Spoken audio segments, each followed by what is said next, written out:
The Trump administration and North Korea are offering different takes on their weekend nuclear talks after they broke down only hours after they began. The North Koreans blamed the breakdown on what they portrayed as U.S. hostility and inflexibility, dashing prospects of ending a months-long stalemate over the withdrawal of punishing U.S. sanctions against the North in exchange for disarmament. The country's top negotiator said the Americans would not give up their old viewpoint and attitude. But the U.S. team describes the talks as good discussions that it intends to build on when they return to the negotiating table in 2 weeks. We're very hopeful that we will make some progress.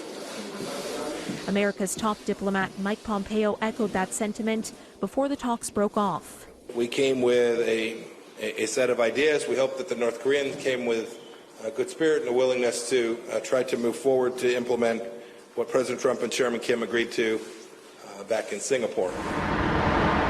North Korea said Sunday it won't be meeting for more sickening negotiations unless Washington dumps its hostile policy against the North. When you see children getting sick, relations between the two countries have been static since a second summit between President Donald Trump and North Korean leader Kim Jong-un collapsed in Vietnam. Trump blamed the February breakdown on North Korea's demands to ease off sanctions without committing to abandon the nuclear arsenal the North has spent decades developing. The weekend negotiations in Sweden were the first since the two leaders held a brief get-together at the Korean border this summer and agreed to salvage nuclear diplomacy.